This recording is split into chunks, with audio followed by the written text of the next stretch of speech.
It's a pleasant evening in Hamilton with a temperature.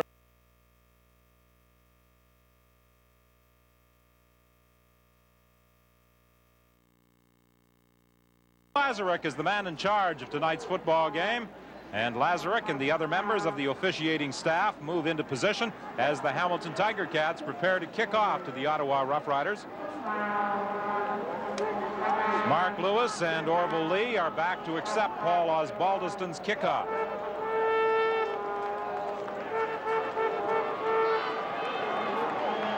Osbaldiston waiting for that signal from the sidelines. There's the whistle from referee Ken Lazaruk. And this football game at Iverwin Stadium is underway. Orville Lee starts out from the 10-yard line.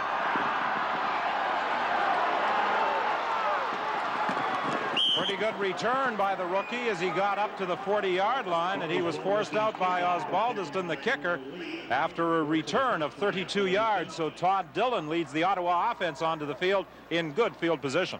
Well, Jim Reed, the fullback with Dillon and Lee, as that was a great move by a rookie. Most guys would have taken it straight upfield. The receivers, we talked about two of them. The other two, Mark Lewis, has kind of been a forgotten man lately. And the offensive line, they've been together, they're young, and they're going to get better. Most people seem to feel this is a very solid offensive line.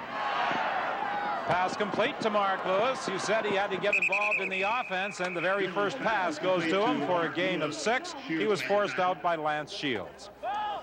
Well, they're going to have their work cut out of them against this defense. That front four is something else. They have 25 sacks up there for that football team. They haven't given up a defensive touchdown in 2 games. Daryl Corbin back at that linebacker position after having a toe problem last week and sitting out. And in the secondary, Jim Rockford replaces Arnold Grievous. The rest of the secondary stays the same. 2nd and 4, Dillon to Orville Lee, and Lee cannot get away from Johnny Lewis. He is dropped actually for a loss of 1. They were trying to swing Lee out of the backfield, but Johnny Lewis, the new import added to that defensive front 4, came across to make the tackle.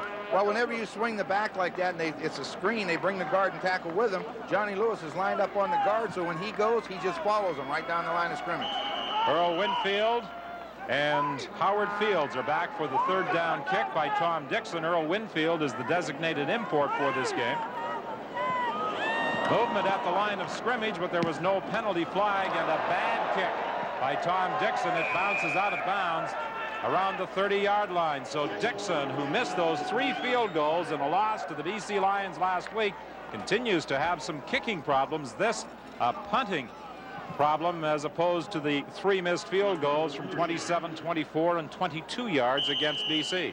Yeah, what he needed to do was go out there and on that first kick really hit it, because he's kind of a worrier anyway, and he's had to read all week about how bad he was, so he wanted to get off to a good start. And he had been kicking well, we're told, all week in practice in preparation for this game. Kerrigan throwing over the middle, and he's got Jack Chapdelaine for a first down out to the 54-yard line, brought down by Troy Wilson. Well, the way the Ottawa Rough Riders played that particular defense, when Chapdelaine went down the field, he broke right into the middle, and you'll see nobody behind the linebacker. There's De La Garza, but there's nobody in that spot. It's open, and they're going to go to it all night if they don't change the defense.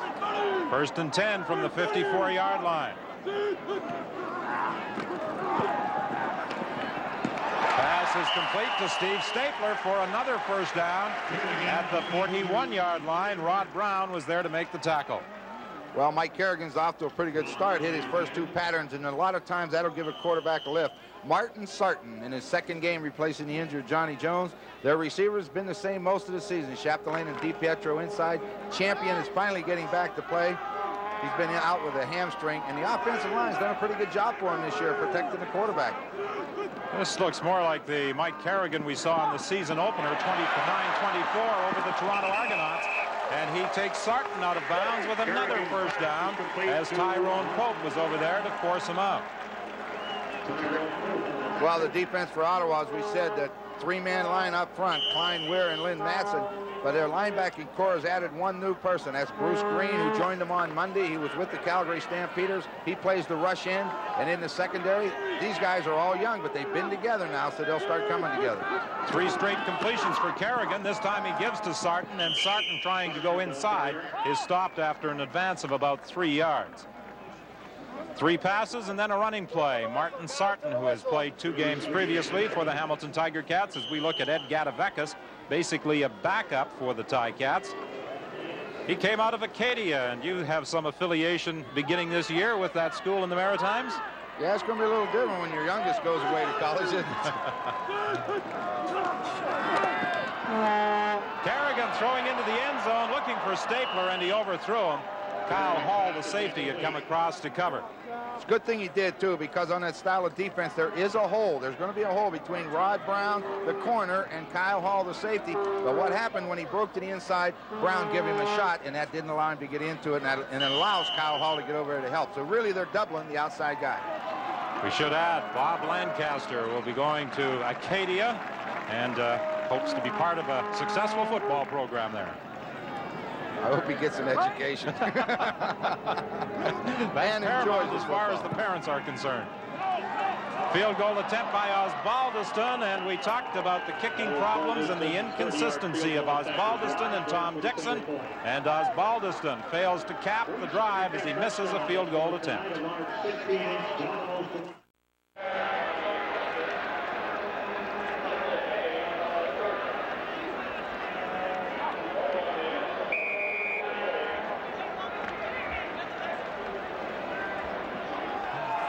First and 10 at the 35-yard line. Hamilton in front by a score of 1-0. Todd Dillon to throw. Orville Lee can't hang on.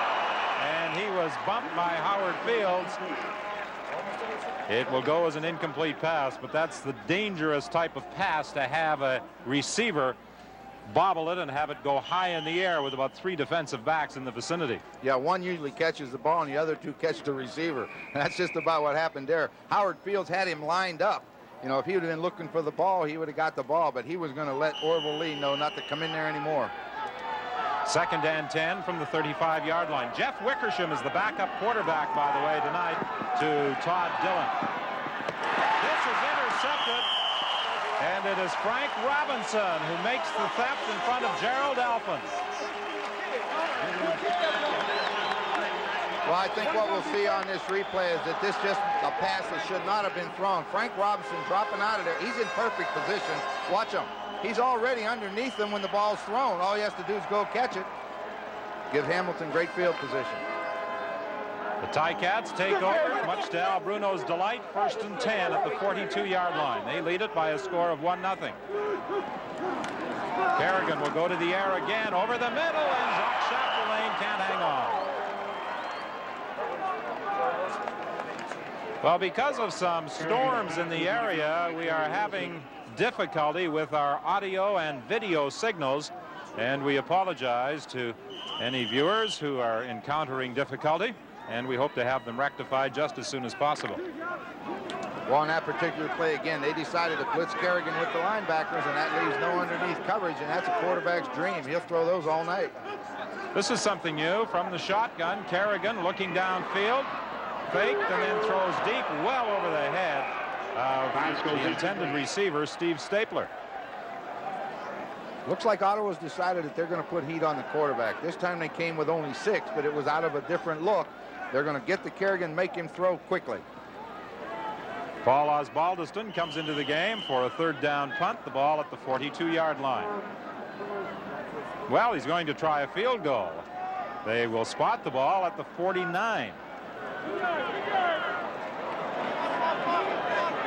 Just a slight breeze here at Iverwin Stadium. Osbaldiston is wide again. And another single point will be conceded by Kyle Hall. So with 9:27 remaining in this opening quarter, it's a 2-0 Hamilton lead over Ottawa.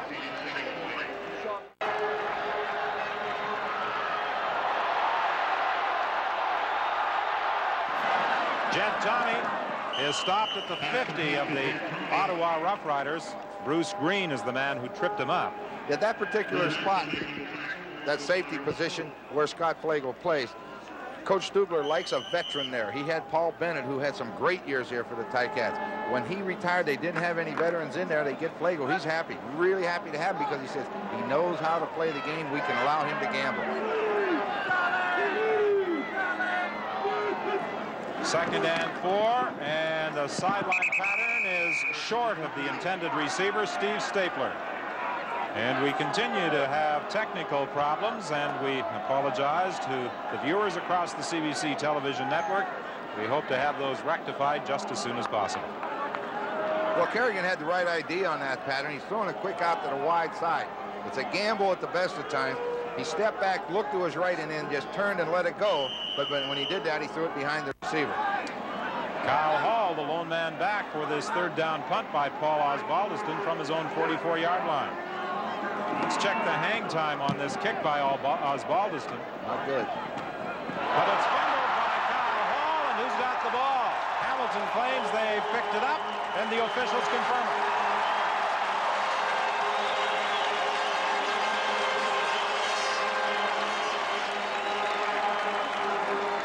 Well, it was more of a line drive punt by Paul Osbaldiston, but Kyle Hall couldn't handle it. And the Ticats will take over. Well, we'll look at it from the reverse angle and just see what does happen.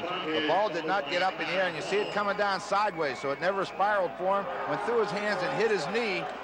The ball is loose, and everybody's after it. Well, the man who finally dug it out of that pile was Tim Lorenz. Well, he's our #1 draft choice this year. They think he's got a bright future with him. He's backing up that defensive line now, but they think he's got a future. He's from Santa Barbara, a rookie. Ex-hockey player. Played junior hockey with Portland Winterhawks. Too far. They were looking into the end zone for Tony Champion. It will be second and 10. They have to get Champion going now. You know, he had a hamstring injury in training camp. Didn't come on the roster until last week against the Argonauts. And he's been suffering from that. And he only has caught one pass. And I think for them to be successful, they have to have him and Stapler both going. Tim Lorenz, number 64, the man who recovered that fumble. I mentioned that he played junior hockey with the Portland Winterhawks. He was actually drafted by Vancouver in 1983. Of course, he's put on a few pounds since then. He decided to bulk up a little to play football rather than hockey. Yeah, I don't see too many 240-pound defensemen. You know, 6'2", yes, but not 240. Yeah, you can't replace it. No. That's my fault.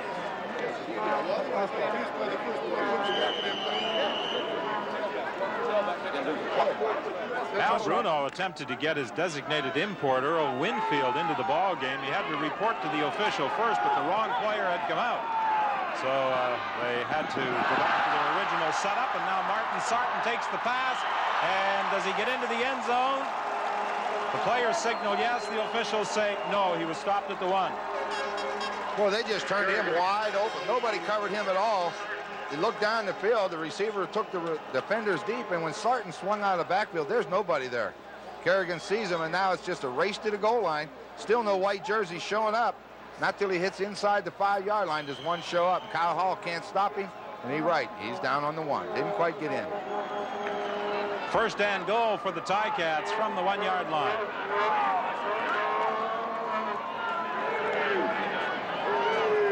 Short yardage offense for the Ticats. Kerrigan will keep. He didn't make it. Kerrigan the ball carrier. We did. You didn't get it. Same thing. I think we're going to see it again just by judging Al Bruno. Do it again. We're going to do it till you get it right. I wonder if Bob Weber anticipates the Hamilton Ticats attempting the same thing. A quarterback sneak by Mike Kerrigan. I would think he would. You know, I think all coaches would expect that quarterback from the 1-yard line on second down to take it in. Second and goal. Kerrigan. This time he's there.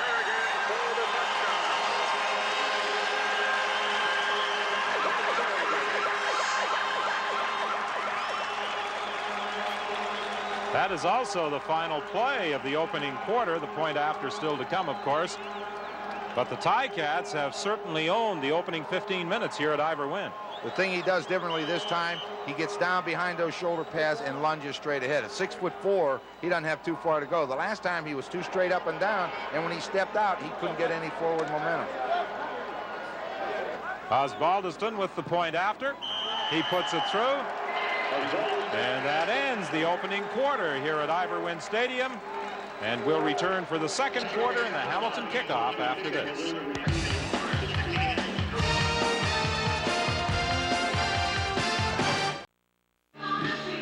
Well, it's just a wedge. Dale Sanderson steps straight ahead. Kerrigan stepped to his right behind Ralph Scholes, and it just lunges to the end zone. Here's what happens if you don't keep your head up. Martin Sarton goes in there looking at the play, and Steve Rayhodge comes off, gives him a shot. Now, I would imagine they may both be on this kickoff team. So to start the second quarter, Paul Osbaldiston will be kicking off. And it appears as though Orville Lee will field it. Although that ball is bouncing at the 20-yard line, and he had difficulty in trying to pick it up, and he is stopped immediately by Ed Gadavekis at the 24. Well, that's one of the reasons you don't want that ball hitting the ground on the artificial turf. And there apparently is going to be a quarterbacking change. We are going to see Jeff Wickersham. Todd Dillon has had 2 passes intercepted in the opening quarter, and Jeff Wickersham gets his first taste of regular season play in 1988. They were impressed with his performance in a preseason contest. 6'2", 210 from LSU. Pretty tough football school, so 210, he can handle it. He's intercepted, and Les Brown might take this one into the end zone. Now he's stopped right at the 10.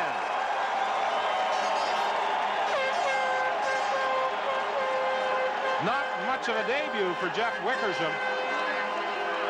Well, Les Brown picks off number 4, but the surprising thing is those defensive backs aren't even moving. He was just standing there. He wasn't even given any ground. Throws it right at him.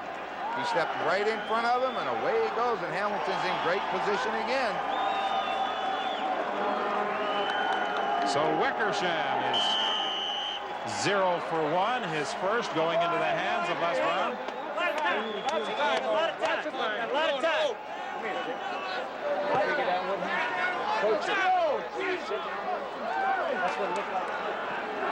From the 9, there's the pitch to Sarton, and Sarton got to the line of scrimmage and no further. Braden was the first to make contact with him, and De La Garza finished the job. So it will be second and goal. Bob Weber can't be at all pleased with what has happened at the start of this football game in the opening quarter, with Todd Dillon, his starter, throwing it into the hands of Ticat defenders twice, and then on his first offensive series of the second quarter, Jeff Wickersham throwing it to Les Brown. He's fortunate that they're only down by 10. Kerrigan will try and increase the lead. He'll try and run it in. He'll get to the 1. He reached for the goal area, but they rule that he was down at the 1-yard line. Well, with a 10-0 lead, I don't think there's any decision to be made. Go ahead and try to put it in the end zone, and let's go. Kerrigan had a lot of time, but they were in a good defensive coverage downfield, but they didn't contain Kerrigan. Now, he's not a great runner, as you can see, but he gets down close enough to allow him to go for it on 3rd down, and that's all that matters. What do you think? Another quarterback sneak by Kerrigan? I always say give it to your best back. 3rd and goal from the 1. Kerrigan is going to try and run it in. He's going to be stopped. A big stand by the Ottawa Rough Riders. They prevented Kerrigan from getting into the end zone on 3rd down. Darrell Patterson made the tackle. Well, it was offside Hamilton. Lance Shields moved prior to the ball being snapped, but it will still be a punting situation for Ottawa. Tom Dixon stands at his own 31. And again, we apologize for the technical difficulties we are having in our signal being sent from Ivor-Wynne Stadium in Hamilton to the network. Our technical crew is working on it, attempting to correct the problem. This time an excellent kick by Tom Dixon. Taken by Winfield, and Winfield is stopped immediately. The first man downfield is Gabriel De La Garza. Apparently there is a severe weather disturbance between here and where the signal is being received in Toronto, and that is creating the technical problems we are having, so we apologize. A 44-yard kick that time and just a 1-yard run back. Well, we've had some weird weather down here the last week. Some nasty storms. I didn't think you allowed it to rain and storms to hit the Ancaster area. It doesn't rain up there. Just down on the mountain, down on the bottom. 1st and 10 from the 21-yard line. Fake inside. The pass is complete for a first down to Steve Stapler at the 40. Well, that was a well-thrown football that time. Kerrigan just, when he goes back in the pocket, he takes the quick look to the flat. A little bit of a play action, not much. Now he sees Tyrone Pope outside. He goes to the curl immediately. Watch the ball like it had eyes, right into the hole, and there's Stapler. Nice throw. This time, Stapler lines up wide right, 1st and 10 from the 40-yard line. Rodney DiPietro, his first reception of the ball game for a gain of 9. That again, a quarterback and the receiver, in this case, DiPietro, have to be on that same page, so to speak. DiPietro sees the linebacker up, and when he blitzes, he goes right inside, and then you just dump him the ball, and he gets 9 yards. Back up, back up. Al Bruno's squad leading by a score of 10-0 with 8:24 remaining in this first half at Ivor Wynne Stadium. 2nd and 1. Jed Tommy will get the first down as he bowled his way through to the 53. I think bowled his way is about as well as you could describe that. He went through there very hard, and then the lunge right at the end is what got it for him. The Ticats trying to keep pace with the Toronto Argonauts. The Argos last night winning their 6th of the season. The Ticats with a 3-3 record coming into this ball game. Good catch over on the sidelines by Chapdelaine for a first down, or Champion, I should say, for a first down. A good adjustment, too. The ball was thrown behind him. Champion turned to the outside to the sideline. The ball's thrown inside, and he turned and dives back in. Darrell Patterson was blitzing, but he was unable to get through coming up the middle. A little bit late. See that ball thrown behind the receiver on an out? If your defensive back is in the proper position, that's a touchdown, because when you throw behind a receiver on an out, there's nothing between him and the goal line. Well, they wanted to get Tony Champion into the lineup. He and Stapler on either side of the field, with Winfield as the DI. And the thing they like about Winfield as a DI is that he can play either side of the football. He can go in as a wide receiver, as a slot back, and he can play defensive back. The injured player is Robert Weir. He's the nose guard. 6'3", 270 pounds. And they're very impressed with the way he has been performing in Ottawa. He doesn't have a great deal of football experience. He was a hammer thrower at SMU, born in Birmingham, England. That's where he was raised. As you say, they're impressed with him. Talking to the coaches, the Ottawa coaches, they feel that maybe the best nose guard in the league right now is Gerald Bayless. But they feel with the way he's improving that he's going to be the best in a year or so. Tremendously strong, but he lacks experience.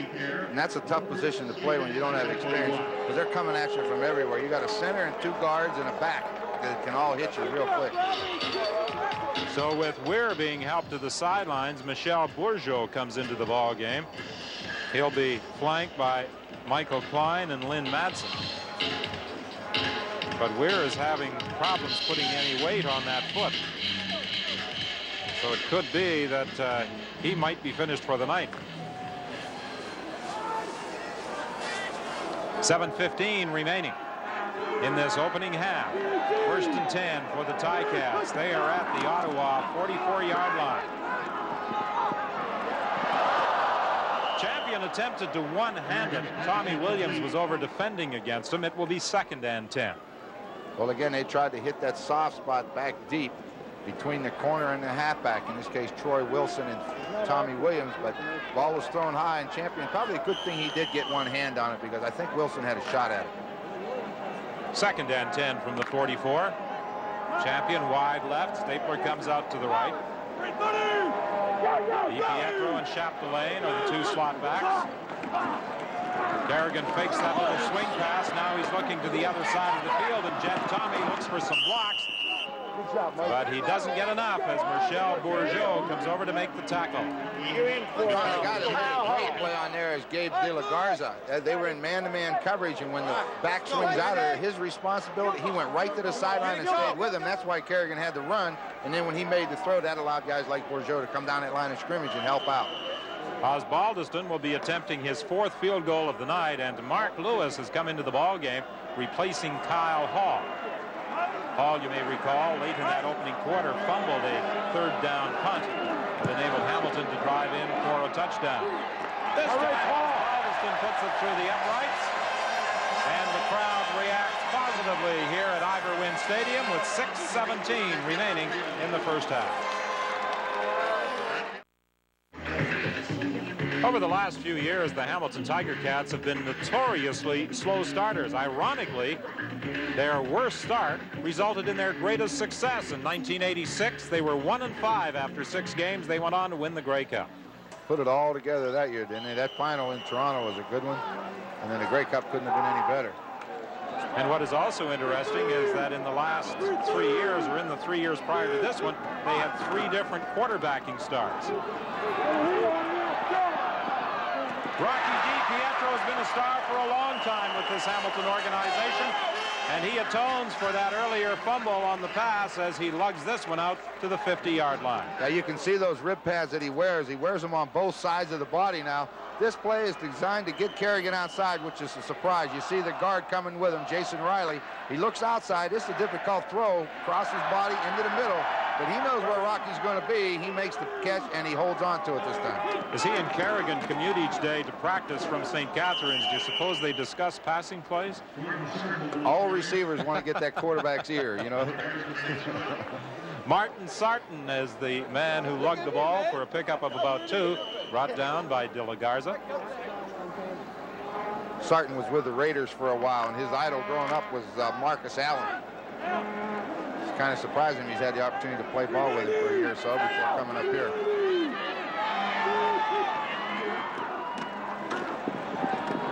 Kerrigan throwing deep, and the catch is made by Steve Stapler.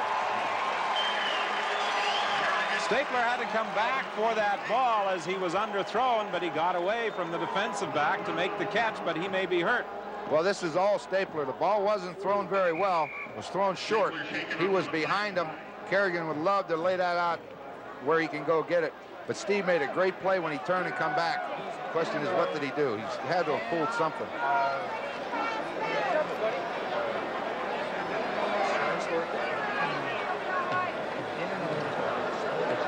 Out of San Diego, Stapler has been the leading Ticat receiver over the years. As we take another look at the pattern he ran, and perhaps in his effort to get back to that football, he may have pulled a muscle or twisted somehow. Or maybe he even came right down on the point of that football when he landed. That's what I was wondering, on the ball or the shoulder. Boy, he put a nice move on Rod Brown, though. Might have just lost his wind also. Great move on Brown. You saw him as he gave a step to the inside and broke away from him. He's wide open. Stapler has already caught 3 for 66 yards in tonight's ball game.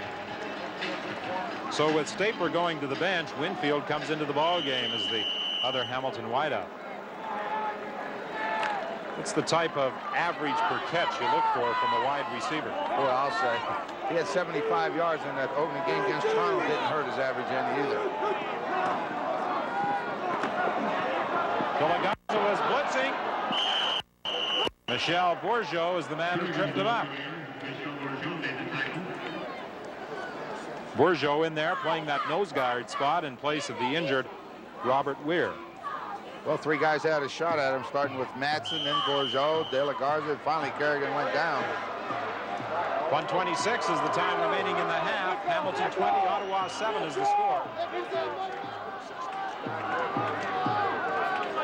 Grayhash comes into the ball game. De La Garza goes out as the Ottawa Rough Riders go with 6 defensive backs from that short punt formation over the middle, incomplete, intended for Champion. Well, that's the area to go to. They brought in the 6 defensive back, but again, they rushed 6 people. So there's nobody in the middle. Champion went to the inside just a little too far. As we suspected on that catch by Steve Stapler, when he came down, he landed on that football and it winded him somewhat. so that's the reason he was removed from the ball game. And now Paul Osbaldiston with his 5th field goal try of the night, trying to improve his average. He is 1 of 4. A 36-yard kick. It's good. And that endears him again to the fickle fans here at Iberwin Stadium. It's now 23-7. There was a rather loud chorus of boos aimed in his direction after he missed his first 3. Doesn't take much. I mean, even the teammates, did you notice when he missed him, he was sitting by himself over there. He's made the last couple. Now they all go up and pat him on the back. Some of the same people who make the heroes are the quickest to forget. Doesn't take long, Don.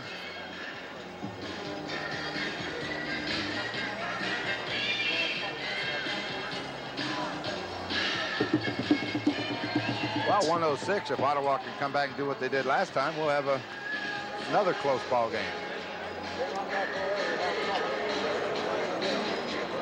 23-7 the score. The Hamilton Tiger Cats leading the Ottawa Rough Riders here at Iberwin Stadium. I'm off! I'm off! Well, there is a loyal Hamilton Tiger Cat fan. I thought he looked pretty good.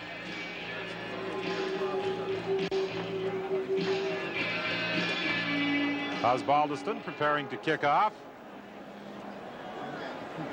Except for that big run back on the kickoff by Orville Lee, this first half has been totally dominated by the Ticats. Orville Lee will try again. No hole opening up this time, and he's brought down at the 37 by Scott Flagel and Ed Gadavekas. A 17-yard run back.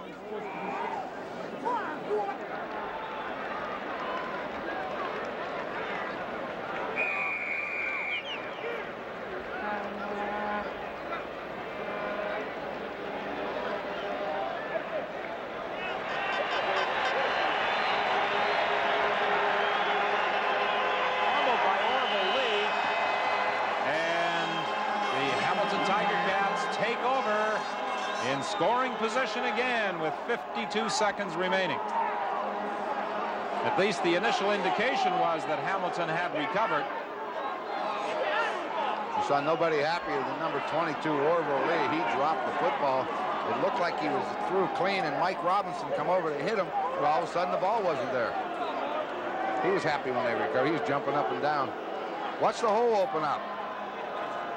Good job. Groenwagen, Damon, they get him through. Here comes 33, Robinson. Now all of a sudden the ball is gone. I don't know how Hamilton missed it if they didn't have it, but it's still loose. It appeared as though Marv Alamang may have been the player who pounced on that loose football, much to the relief of Coach Bob Weber. 23-7 isn't insurmountable in the second half, but had Hamilton scored another touchdown, it could have been game, set, and match. That pass was intended for Lewis Watson. It's incomplete. Well, so Ottawa will be forced to kick on 3rd down. You know, they haven't gone to Watson, and the only one they threw to Elfin, Dillon threw it and was intercepted, but these are the big play guys for the Ottawa Rough Riders, and they haven't been able to get them the football. You know, there was a quiet air of confidence around the Hamilton Tiger Cat practice yesterday and the dressing room today. They seem to be well prepared for the Ottawa Rough Rider team tonight. And from what we've seen in the first half, they have totally dominated. Zatilny, no chance for a run back as the ball goes out of bounds at the 29-yard line.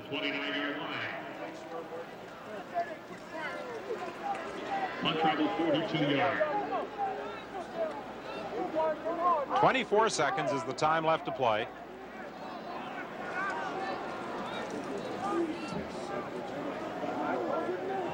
Although the Ticats are in front by 16, Al Bruno certainly feels his team should be up by an even bigger margin because they missed 3 field goals and they had a glorious opportunity to score on 3rd and 1. And they didn't get into the end zone. Martin Sarton runs the ball very close to a first down up to the 40. Michael Klein and Gila Garza make the tackle. Well, word from the Hamilton bench is that Mike Walker, who has been credited with a quarterback sack tonight, twisted his ankle They'll take him to the dressing room and treat him at halftime. As a result, he won't be joining Steve Armitage, but in his place, Steve will be talking to Grover Covington. That ball wobbled at the sidelines, but Steve Stapler, fully recovered from having the wind knocked out of him earlier, made the catch. Looked like it was hit. You know, it's your day when the ball can get hit like that, and you can be that far open that you can still catch it. 10 seconds remaining in the half. Well, you think you just wind up and send Stapler down one side and champion the other and let it go?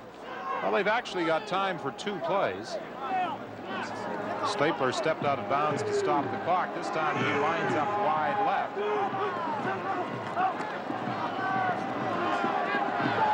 Martin Sarton. He goes down with 2 seconds remaining, so it could be a field goal attempt of 49 yards. Why not? Go ahead and kick it. That's a pretty good move by Sarton. Plant that left foot and spun all the way around and picked up an extra 4 or 5 yards to get him down close enough for his ball to stick. Paul Osbaldiston lacing up that shoe and preparing to run out onto the field with the kicking tee. But a timeout has been called by the Hamilton Tiger Cats. Al Bruno wanted to make sure he had all the right people going out on the field. Sometimes a little confusion does develop on the bench in those situations. We see Mike Walker limping off to the Hamilton Tiger dressing room. As mentioned, Grover Covington will be his replacement, joining Steve Armitage for an interview at halftime. It's a good move calling timeout with 1 second. It's the last play, so you might as well make it right. Osbaldiston's 48-yard field goal try is good. The final play of the opening half, and Paul Osbaldiston puts it through from 48 yards out for a 26-7 Hamilton lead.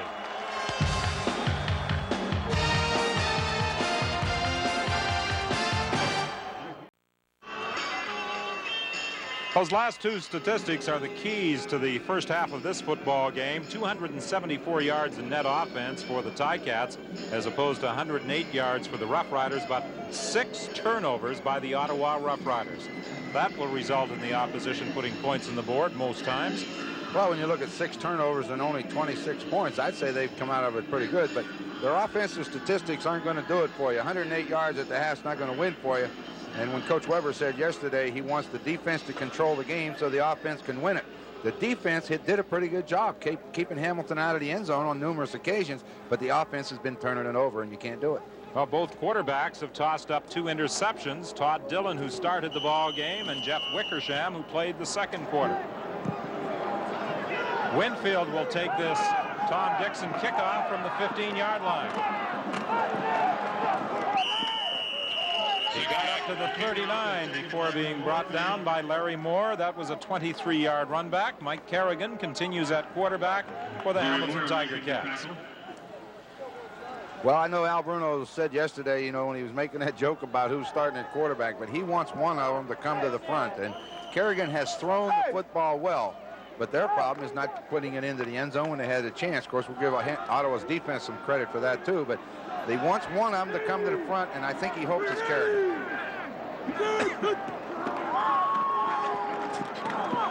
First and 10 from the 39-yard line, and Jacques Chapdelaine takes that Kerrigan pass for a first down out to the 50. When you get man-to-man coverage, which is what Ottawa was in, and they had Troy Wilson covering Jacques Chapdelaine, if he goes down and breaks to the sideline and the ball is delivered on the money, you can't stop it. You know, because if he can, he's going to go right by him. Kerrigan's throwing the ball very well and on target. First and 10 at the 50. Second play of the second half, and the ball carrier is Martin Sarton with a good hole, and he runs to the Ottawa 47. Sarton's kind of a funny guy. He's got good speed and good quickness, but he looks smaller in his uniform than he really is. He's 200 pounds. He doesn't look it, but when he takes the shoulder pads off, he does. Good job up front. Good job of blocking. You see Dale Sanderson, the man wants to go there, the nose wants to go, just take him, and Sarton will cut off of it. Good job. First and 10 at the 47-yard line. Kerrigan with a whopper that falls well short of Steve Stapler. I think Darrell Patterson, coming from his outside linebacker position, got a hand just as the ball was coming off. The ball coming off the hand, he got it. You know, you talked about Al Bruno wanting Kerrigan to be his #1 quarterback. Each team employs a 2-quarterback system, but talk to any coach and they definitely want one individual to establish himself as the leader, the #1 man. They sure do. And the guy standing there in the blue jean jacket, that's Terry Andrushak. He's the 3rd quarterback that's just going to be here all year. Probably will never play, but that's fine. But he wants Kerrigan. You've got to have somebody that you can count on. 2nd and 10. DiPietro overthrown by Mike Kerrigan. On the other side of the field, the Ottawa Rough Riders dressed Jeff Wickersham for the first time for this ball game. Art Schleister wasn't particularly happy about sitting this one out, and there have been rumors that the Ottawa Rough Riders with 3 quarterbacks might be dealing one of them. Well, I can understand Schleister being upset. You know, he hadn't played in the last 2 games, and the one play he did get into, he threw a touchdown, and that was in Winnipeg because Dillon got injured. And then against Hamilton in the preseason, he had a good game, 9 for 9 and 90, I think 100 yards rushing and 9 for 9 in passing. So he's not playing in the game you would think he should. Osbaldiston's 3rd down punt to Orville Lee. And Lee tried to break away, but David Sauvé wasn't about to let go with 12:52 remaining in the 3rd quarter, and Ottawa will go back to Todd Dillon. Mike Walker is still on the Ticats bench. I talked to him a few moments ago. He said he will not be back into this game unless the Ticats absolutely need him. He twisted his ankle late in the first half. He had it taped up, but he says he doesn't think he'll play in the second half. Well, with Walker out, David Sauvé moves into the ball game.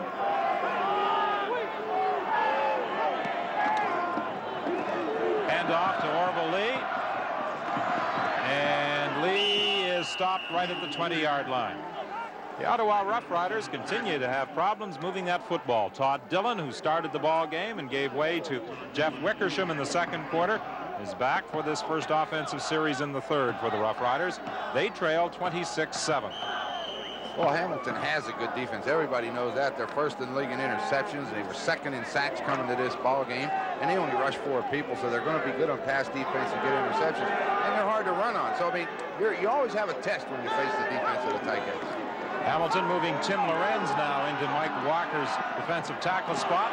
The pass complete to Gerald Alphin, and Alphin gets to the outside. And Scott Flagel upends him, but not before Alphin runs to the 47-yard line. Well, you know, we talked about the 2 speed guys, Watson and Alphin, in the opening. That's the first pass that Alphin has caught. They threw one other in his direction. It was intercepted. This is the bootleg pass. Here comes number 68, Nick Benjamin, that makes the block. He steps up. Now watch him. Into the middle, wide open. Now he uses ability, the speed, quickness, balance, good move on Les Brown, and around him they pick up big yardage. But they've got to get him and Watson into this game or they got no chance. A 44-yard gain. Handoff straight ahead to Jim Reed, and he will have about 9. Robinson, the linebacker, made the tackle, and the Ottawa Rough Riders will send in the short yardage offense. I still think they should just report to the official and wear their original number and know that they're a tight end or whatever. I mean, it takes too long to do this. That would certainly simplify things. Sure would. That pullover jersey, Ray Roberts was prepared to go in, but he didn't get the call.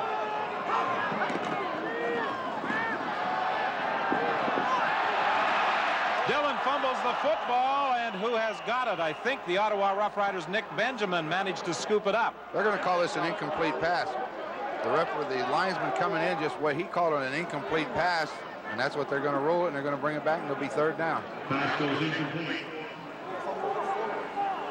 It almost looked as though he was trying to throw it forward underhand. It looked a little bit like, I think we'll get a good picture of it. He cuts inside, tries to escape. Frank Robinson comes from the back. No, I don't think he was trying to throw it. his arm went out, but the arm went out as he was trying to get the ball back. Without the ball. All of a sudden, the ball was gone. Well, they got a break, and they're going to get a chance to gamble on 3rd and 1. This time they'll run the football. But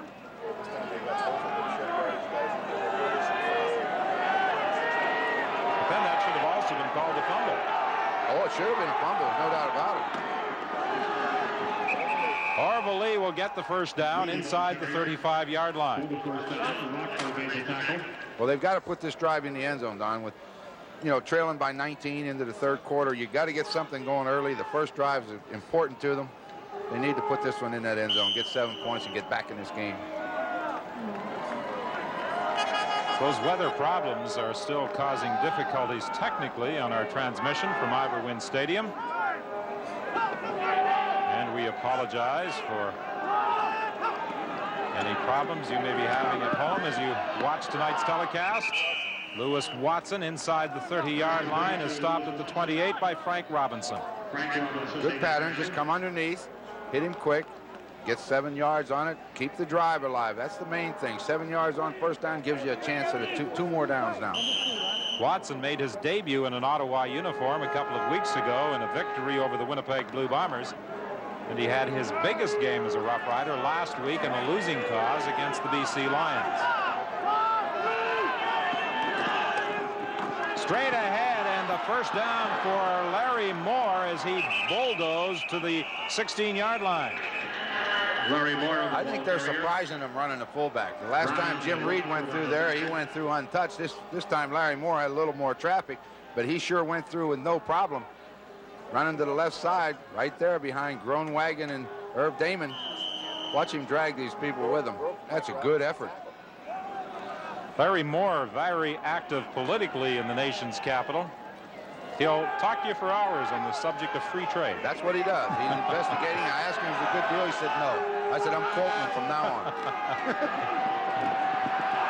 Dillon looking to throw, and he doesn't get a chance as Rod Skillman has him by a leg, and it's a quarterback sack for Rod Skillman.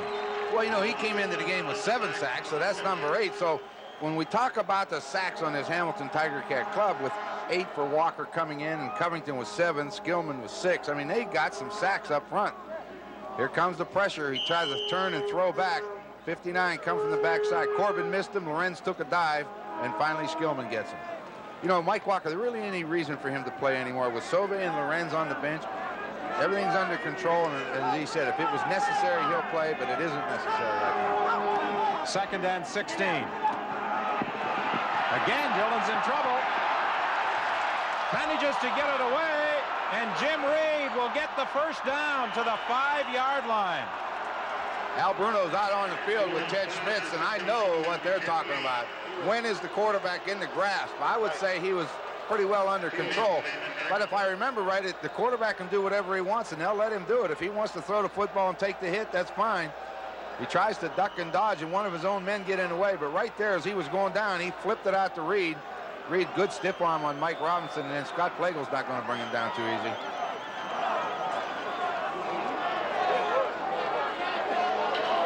Ball at the 5-yard line as Jim Reed took that throw from Todd Dillon, who appeared to be in great difficulty. As a matter of fact, he was going down when he flipped it away. And the end result is a 1st and goal situation for the Ottawa Rough Riders at the 5 of Hamilton. 7:12 is the time remaining in this 3rd quarter, with Hamilton in front 26-7. Ed Gadavekis comes into the ball game to replace the injured Mike Robinson. But if the Ottawa Rough Riders get a touchdown here, all of a sudden it's a different football game. Oh, yeah, they're right back in it then. They can come in within 2 touchdowns, and anything can happen then. But they need to score the 7 right now. Marv Alamang, the center, who lives in Ancaster, Ontario in the offseason, as a matter of fact, year-round. Dillon into the end zone. Alphin is there. Deflected by Les Brown, and then as it went in the air, Alphin failed to grab it. Boy, he was open for a long time. That ball hung there and hung there and hung there, and all of a sudden Les Brown came in front. Looked like he was going to intercept it. Alphin got 2 shots. Look how long it comes to come down, but watch the tip go up in the air. Alphin thinks he should have got it on the first one. Les Brown knocks it out. Alphin's still in a position to catch it, but he's falling backwards. Can't hold it. 2nd and goal from the 5-yard line. 3 receivers wide to the left. Orville Lee gets the handoff, and he can't escape Johnny Lewis. I'll tell you, somebody came into the backfield in a hurry. 38 Corbin came in and forced him inside, and then Lewis is there to play the run, and he made it. But the middle linebacker was not fooled on that counter fake that time. He forced the play into the big guy, Lewis, and he makes the tackle. I think they got to go for this. Well, they are going for it. Larry Moore in with a play from offensive coordinator Pal Sartori. And Jim Reed goes to the bench. Again, 3 receivers wide to the left. They got all the speed over here, too. All 3 speedsters. Dillon will run it in. That was an easy one for Todd Dillon. That right side opened up. Well, you know, who else would you expect to score a rushing touchdown for Ottawa? They only have 2, and Dillon had them both. He may as well get the 3rd one. But that did. It opened right up for me. He had all his 3 receivers over here. Looked like he was looking to Mike Hudson on one-on-one on the backside. And all of a sudden it opened up, and he took it and just jogged in. Had no problem. So with 5:55 remaining on the gamble, the Ottawa Rough Riders score in this 3rd quarter. And now Tom Dixon will attempt the point after to bring Ottawa within 12 of the Ticats. He does. So it's now a 26-14 football game, and we'll be back with the Ottawa kickoff after this. First and goal from the 8. Dillon throws incomplete to Watson. It looked for a moment as though he had it. But Jim Rockford arrived at about the same instant as the ball and knocked it out of his hands. It will be 2nd and goal from the 8. 3:05 is the time remaining in this 3rd quarter. I think I'd come back with the same play. Only go to the other side of the field and look in the middle. Mark Lewis is going to be open in the middle if they're in the same defense. Reed into the ball game. Larry Moore out. 2nd and goal from the 8. Dillon's in trouble. Gets away from Covington. From Lewis. Throws into the end zone. Deflected. Is it intercepted? No.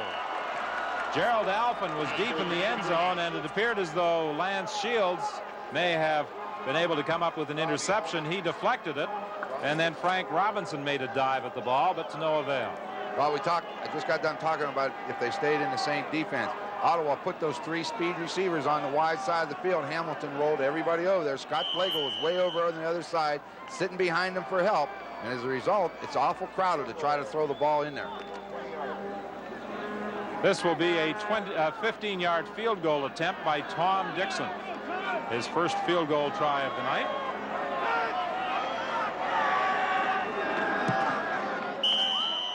And it is good.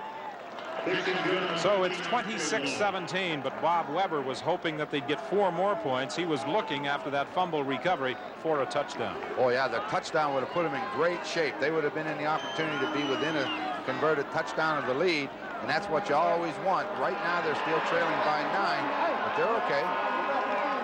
Al Bruno might reflect back in this ball game and the squandered scoring opportunities his team had in the first half.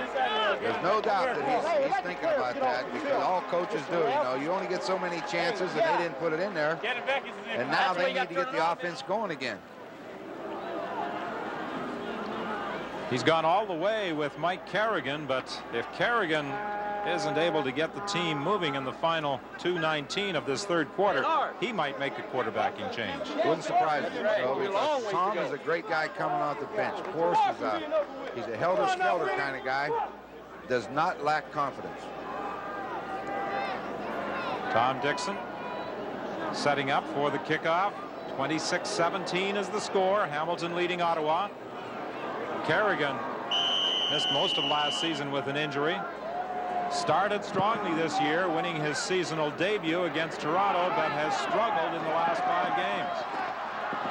Here comes Winfield on the kickoff return.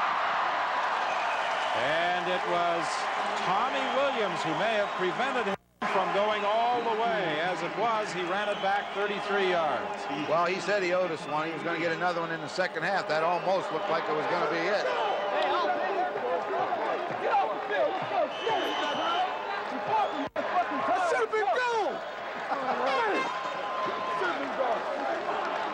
Should have, would have, could have. Great trio, aren't they?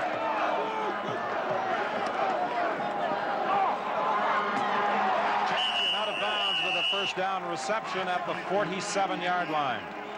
Tommy Williams extended the Hamilton wide receiver to the sidelines. Well, now they've got to get that defense. For Ottawa's got to get it cranked up. They got to make some big plays. Can't afford to give up too many points. 3 or 7, either one. They'd like to keep them down to nothing. Champion wide left, Stapler out to the right. 1st and 10 from the 47. Kerrigan dumps it off to Jed Tommy, and he stopped at the 40-yard line. Ken Braden, the linebacker, made the tackle. 1:33 left in the 3rd quarter. It will be 2nd and 3. That was a gain of 7. Paul Osbaldiston switching shoes over on that Hamilton bench, getting ready for a kick if he should be called upon.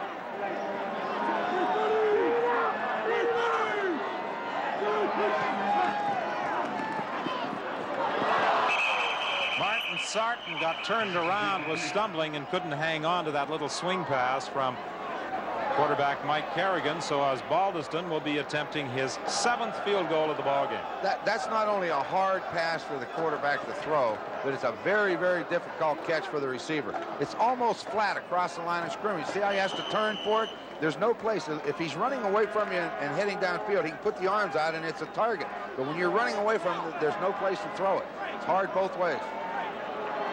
Osbaldiston was 0 for 3 in the 1st quarter, 3 for 3 in the 2nd, and in the 3rd quarter he is 0 for 1.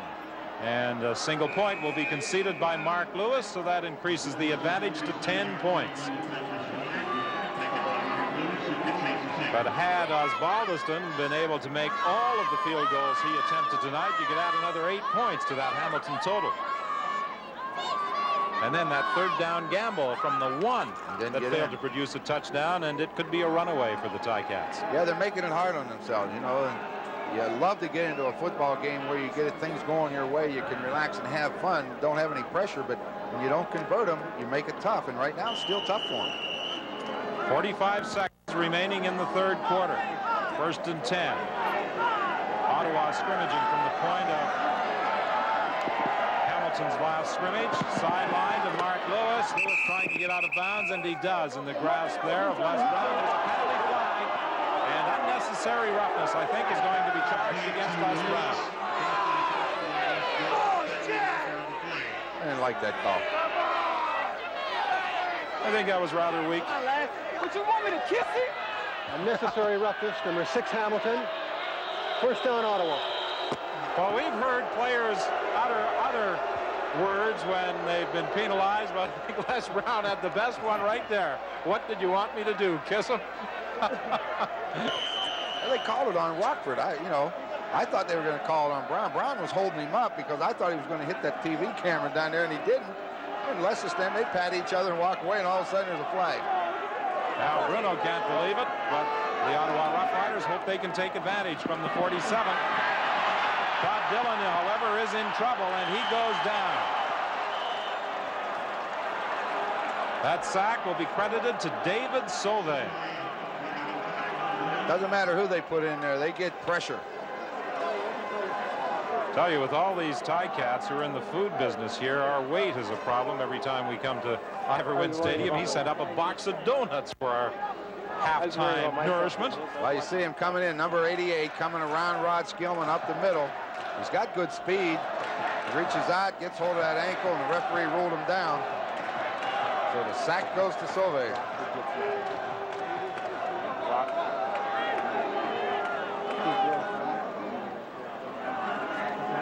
2 seconds remain in this 3rd quarter. Sauvé, a Harvard graduate.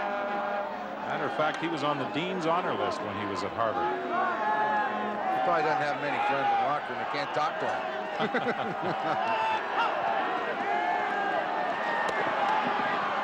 Dillon is throwing deep for Alphen. Incomplete. Howard Fields was back there to tip it away. Howard Fields has him man-to-man, and they got Scott Flagel sitting back there for that reason, to take Gerald Elfin away. And that's the end of the 3rd quarter. A self-serve bar and salad or a 2-liter can.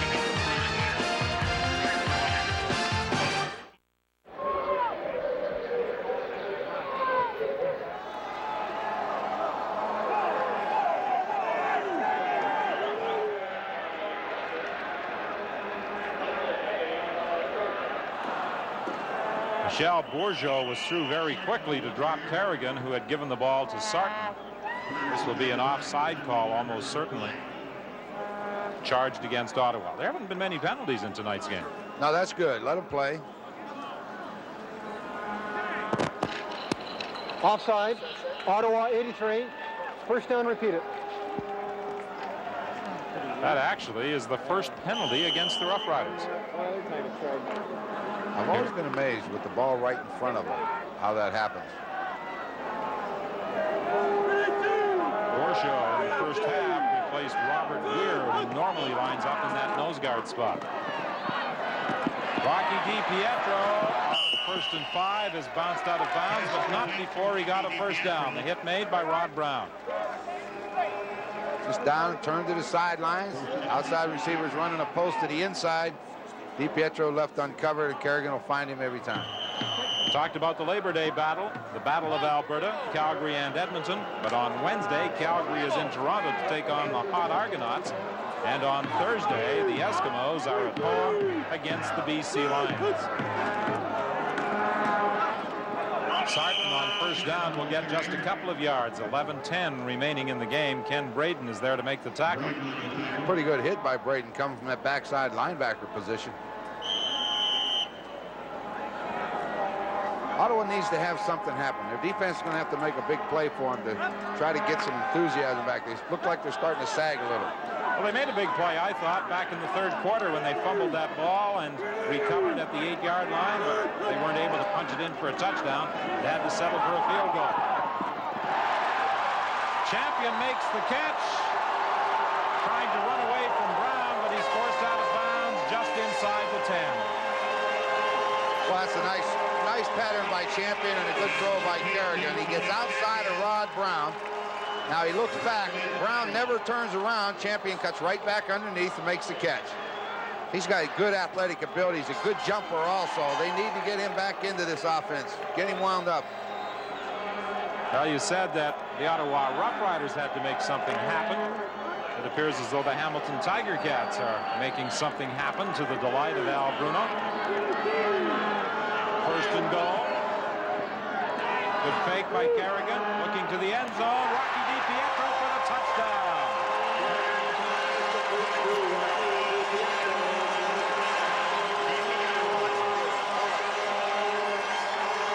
Well, that's something you don't see very often. Mike Kerrigan running a bootleg pattern because he's not a great play-action faker or a sprinter. Little play action, a little fake with the hand. Now roll out. DiPietro is down and breaks to the sidelines. Just outside, catches the football in the end zone, touchdown.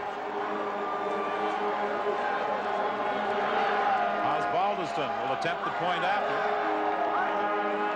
with 10-11 remaining. And he puts it through for a 34-17 Hamilton lead. Well, at the start of the telecast, we said that coaches, when teams are struggling, often complain about a lack of consistency, particularly at the quarterbacking position. I think Al Bruno's faith in Mike Kerrigan will be restored on the basis of tonight's performance. Well, I think so, and I think that, you know, we think back to the opening game we did here with Toronto, and I remember at the press conference, Kerrigan was the starter. Here's we see him. Not one of his best moves, rolling out with the football, but throwing it, he can do that, and now he's happy. But we think back to that game, and Al was talking about he was hoping that Kerrigan would be the leader of the Ticats for the 1988 season. Struggled a little bit, but it looks like Al hasn't given up on him, and Kerrigan came through for him when he wanted him to. Call that the St. Catharines connection. Kerrigan to DiPietro. That's where the two Ticats reside and commute each day to Hamilton for practice sessions. Orville Lee and Mark Lewis are back for this kickoff. 34-17 is the score with Osbaldiston preparing to kick off. Lee will return it.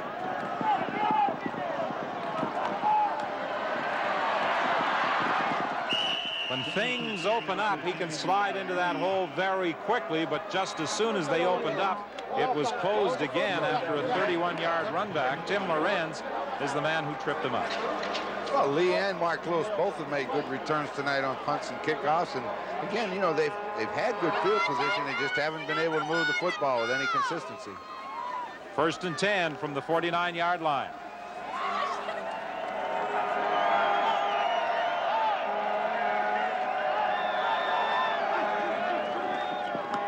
Dillon fakes inside. It's intercepted. Rockford has the ball. And is brought down by Mark Lewis at the 50-yard line. The 6th interception tonight for the Ticats.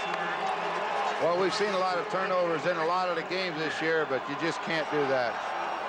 You're going to get that bootleg action, little fake. Now he gets outside, but here comes Frank Robinson. As he turns, he throws it back blindly. Jim Rockford's just standing there. Didn't even have to move for it. He ran all over the field. He comes this way. He's not going to get tackled. Now back inside.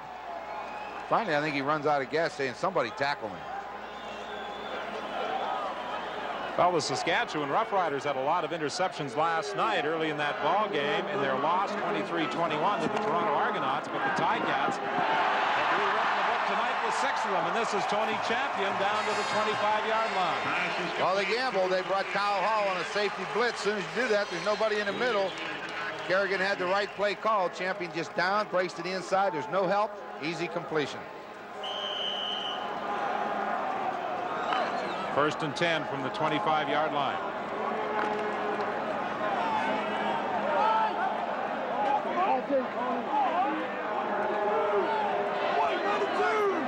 8:50 remaining in the ball game. 34-17. Hamilton in front. Breaks the first tackle. He's in the end zone. Kerrigan's pass complete. He got away from Troy Wilson.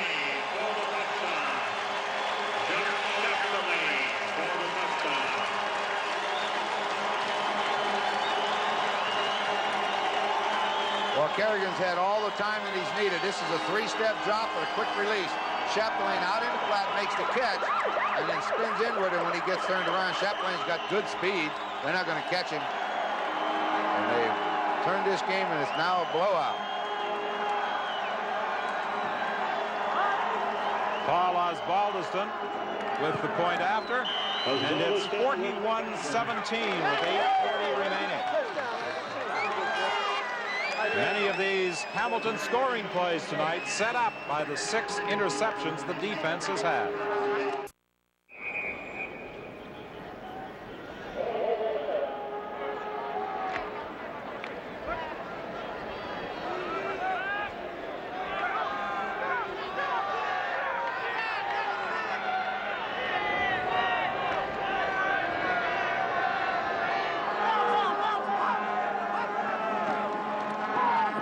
To Robert Reed, good hold,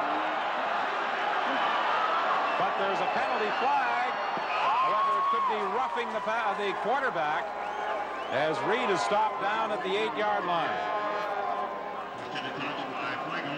A 45-yard run by Robert Reed before being tracked down by Scott Playboy. Just a lead draw where they lead one back through the hole. In this case, it's Larry Moore.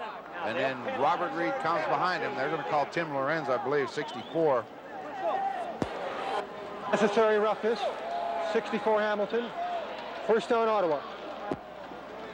So they add on 15, but when Robert Reed found daylight, he turned on the speed. Only Scott Plago stopped them from scoring.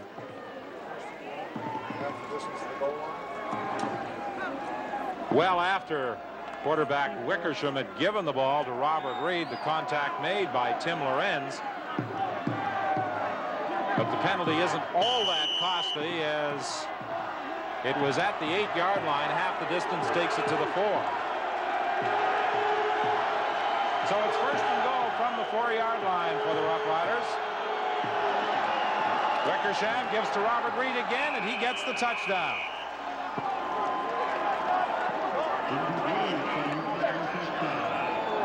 But with only 7:06 remaining on the clock, it could be too little, too late for the Ottawa Rough Riders. It's now 41-23, and they need a bit of a miracle in the final 7:06 to pull this one up. Well, they line up in a power I, which means they're a normal I formation behind a fullback, and then a halfback over on that side, and they just run the lead right behind them. Jim Reed blocks one in the inside. Larry Moore blocks to the outside, and hopefully you'll get what happened there. Robert Reed will split them and go into the end zone.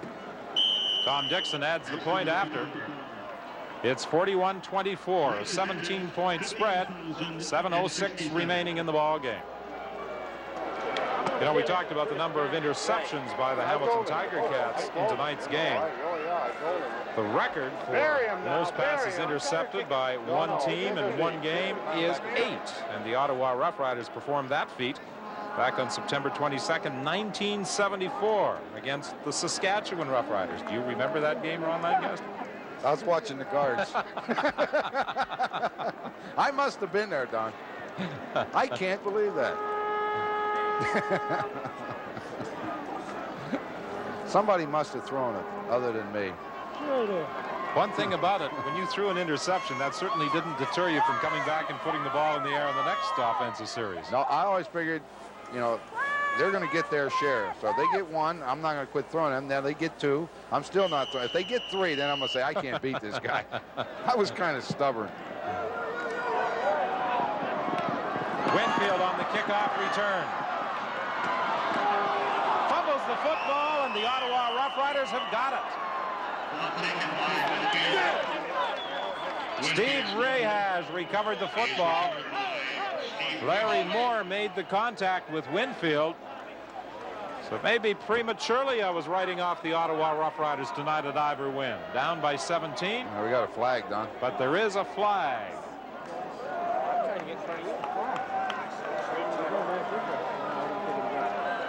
Offside. Self-destruction. On the kickoff. That will wipe out the fumble recovery and a potential scoring chance for Bob Weber's Ottawa Rough Riders.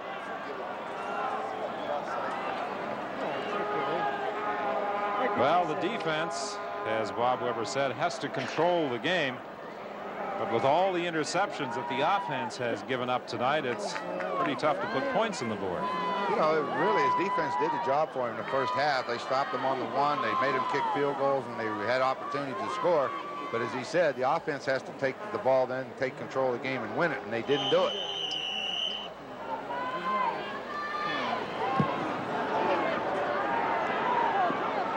This time, Santilli will try it from the 25-yard line.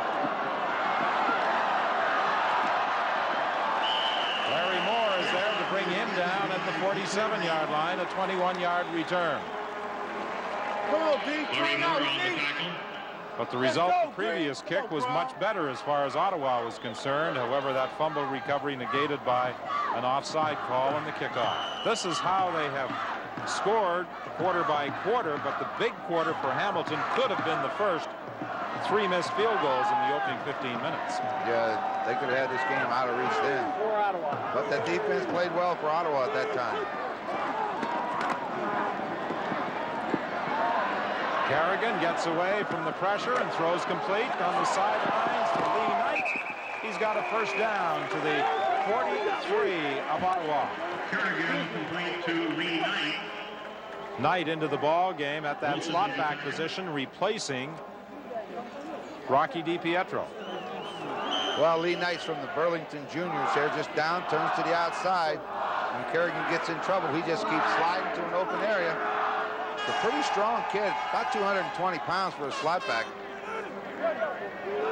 First and 10 from the 43 of Ottawa. Martin Sarton tripped up initially by Rob Paven, and then the job finished by Michael Klein.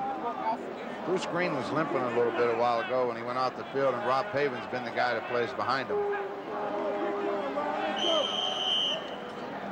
Kerrigan doing much better tonight against Ottawa than he has averaged during the course of the season through 6 games. Steve Jackson into the ball game, replacing Jed Tommy with 5:20 remaining in the football game. Champion makes the catch and is stopped at the 5-yard line. What a move he made to cut in between the 2 defenders to grab that throw. That was a good one. I was just watching him go off the field, see if he's limping. He's been still having trouble with that hamstring. I was talking to him before the game, but he's a good athlete, and as you say, Don, what ability to step in between. Watch him go get the football. Good jumper. Just went up and took it away from him. They brought him down around the 5-yard line. I just was watching him go to the sideline, see if he was still favoring that leg. He told me it was still bothering him a little bit. That doesn't seem to be his hamstring. It seems to be his back.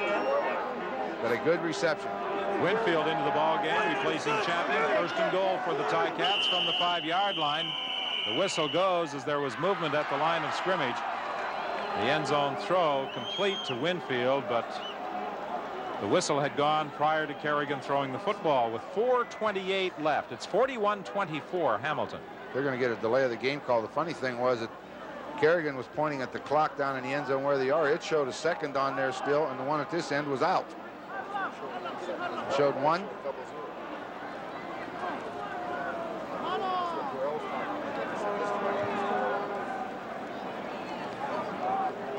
Stapler conferring with the officials.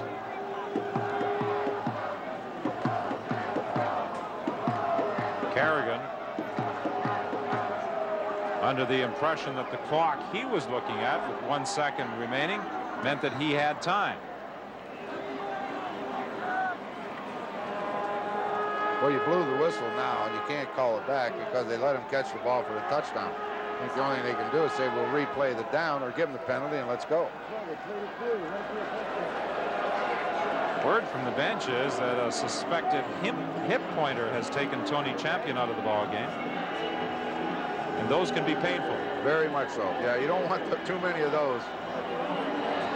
Well, Tony doesn't have a whole lot of meat on his body. He's very thin.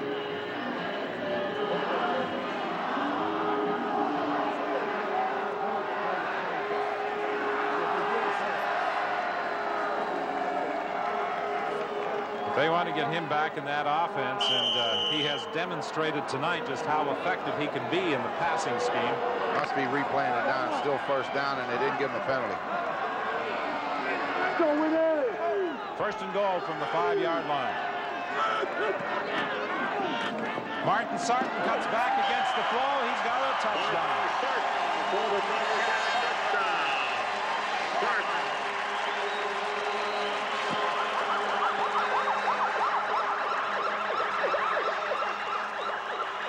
He starts to his right. Plays designed to go there. But again, Sanderson does a good job on number 83. And then Jason Riley turns to the outside, creates a seam, so he just cuts back to daylight. That's all you want to do. It's designed to go one place, but the back has the final decision because he's got the ball. Ticats, baby. Martin Sarton with the touchdown. Paul Osbaldiston with the point after. The 48th point of the game for the Hamilton Tiger Cats. Both Calgary and Saskatchewan have scored 48 points this season, so the Ticats equal that production, but 410 still remains, so they could add even more. Yeah, sometimes when things start going wrong, they start getting on a roll. They could score a couple more times, you know, because they know they're going to throw the football. They'll intercept a couple more. Section 7, 39, seat number 40. Section Well, these two teams go at it again. They'll play in Ottawa on Thursday night. Remember, Hey, wait, go.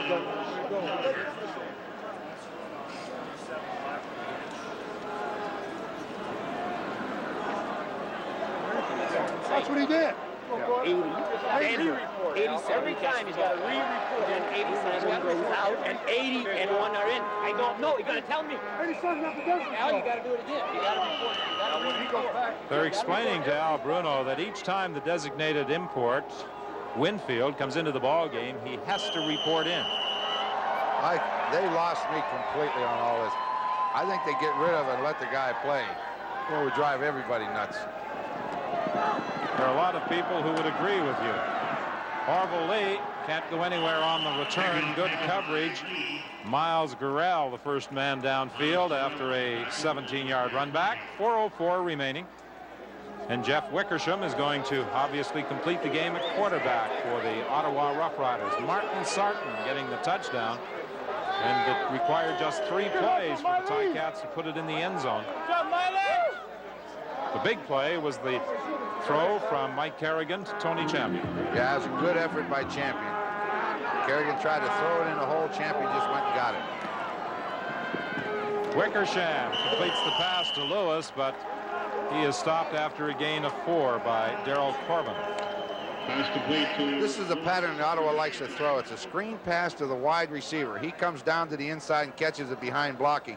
But Darryl Corbin gets in there before it can get it set up properly, and he makes the hit. You see number 52 coming for Ottawa right there. Ray Robertus to try to block, but he can't get there that quick. They've attempted that pass a couple of times, but without much success. Wickersham's low throw bounces in front of Gerald Alphen, and it will be 3rd and 6 for Ottawa. 3:12 is the time left to play here at Ivor Wynne Stadium. That's Donahue Grant. He gets in to play the football game, coming in to the defensive secondary.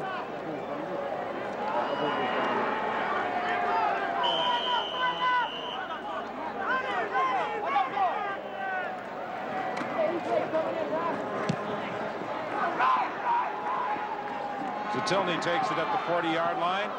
Steve Rahaj is there to ride him down right at the 40.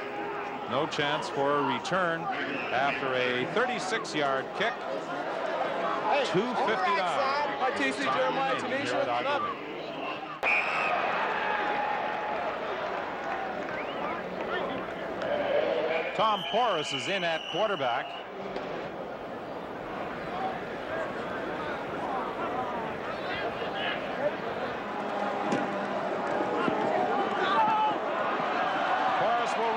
First down. There was never any doubt what he was going to do. Tom is a good athlete, and you saw right here he made that play action fake. Kerrigan, when he got onside, he kind of slowed it down, choked his motor a little bit, and then threw the pass. When Tom wheeled around in, there was nothing there. He was not going to stop. 2:25, the time left to play. Almost don't have to move it. The ball is at midfield. Kerrigan and Porras both played last week unsuccessfully against the Toronto Argonauts.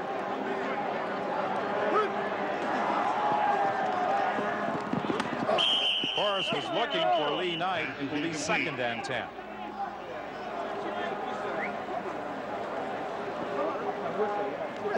It's a good opportunity for Coach Bruno to get guys like Lee Knight into the ball game. And everybody that hasn't played, they need to play. Wally Zatilny's in at wide receiver. They're very happy with him. You know, he's good receiver. The book was right on him. He's got good speed. You know, and he made that big catch in Calgary for like 76 yards for a touchdown. He needs to get some experience because they may need him down the road.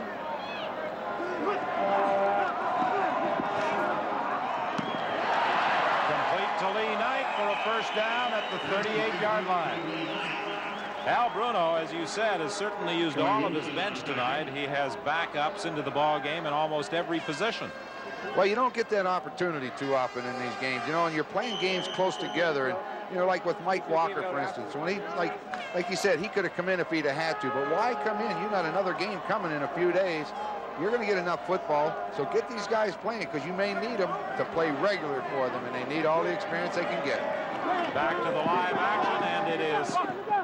Come on, pass to Winfield for another first down. Well, he drilled that one, too. That was well-thrown football. Just that sprint out of action.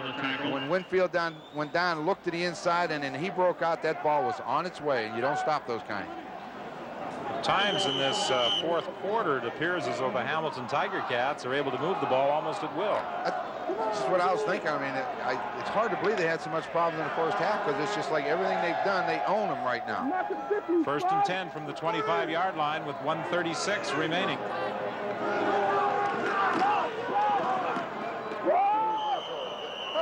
Michel Bourgeau put the hit on Martin Sarton right at the line of scrimmage. Michel Bourgeau's got to be really happy to be playing. You know, he was a starter last year, and this year just didn't seem to be getting the job done, and they put Weir in his place, and he hasn't played very much. But I'll tell you, at 6'5", 275, he put a good hit on Sarton. And, you know, no one likes sitting on the bench, so you know he's wanting to be back in there. Probably got the opportunity to play tonight with the injury early in the game to Robert Weir. And 2nd down, Porras swings it out to Sarton. Sarton cuts back into traffic, and he is stopped for a loss on the play. 1:09 is the time remaining. An opportunity to remind you that this program is copyright and is strictly for the private use of our audience. Any reproduction, retransmission, or exhibition in whole or in part without the expressed written consent of the Canadian Broadcasting Corporation is strictly prohibited. So Paul Osbaldiston will be attempting a field goal. Kick will come from the 35-yard line. This will be his 8th attempt. He'd like to be at least 50%, and he is. And Al Bruno's team has recorded the highest scoring game of the season in the Canadian Football League, putting 51 points on the board.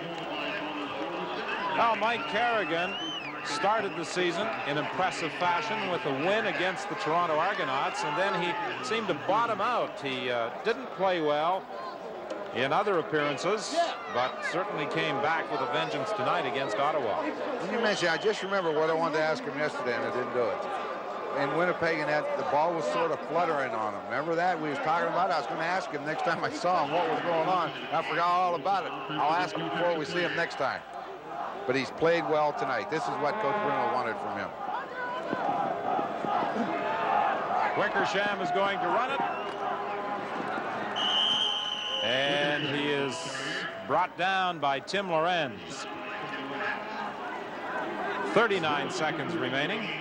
Seems like all the teams are running into that busy part of the schedule right now. I mean, Ottawa plays again next Thursday right away against Hamilton, and then Toronto plays Calgary, and they come right in here on Labor Day. So, I mean, everybody's hitting that busy part. Defensive back Jim Rockford is still down, and he'll be assisted off the field. That means that Donahue Grant, who already is in the ball game, will probably be moved around. He's really the only backup they have in that defensive backfield. Put Earl Winfield in. Well, they could put Earl Winfield in the DI, right? That's right. Put him in there. Let him play. I still like the story Rockford tells about his days at Oklahoma when Jim Garner, who at that time was starring in the TV series The Rockford File and operated by his name in that series of Jim Rockford, appeared on the sidelines and introduced himself to Jim Rockford, the football player. It would be a little bit of a shock to be standing on the sidelines and turn around and see somebody like that. Usually I stand on the sideline, the coach was tapping me on the shoulder. I tried to hide from him a lot.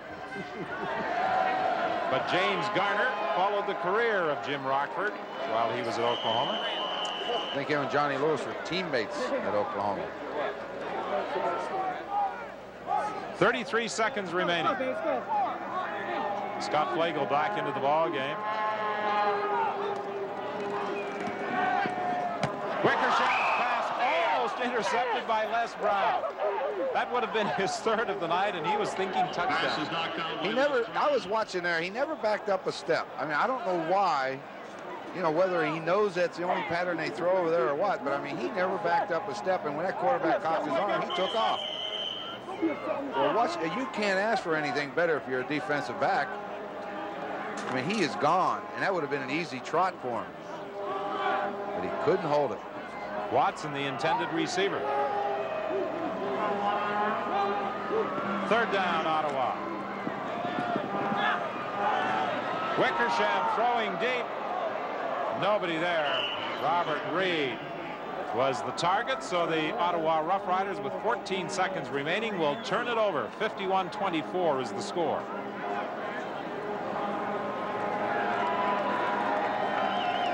This is the biggest offensive production that the Ticats have had since 1981. Two snaps. That's what Coach John Salvanis is telling him. Do it twice. Clock won't start on the first one until the ball snap. Take it, kneel down, and do it again, and we'll all go home happy. Yes, they certainly don't require any more points.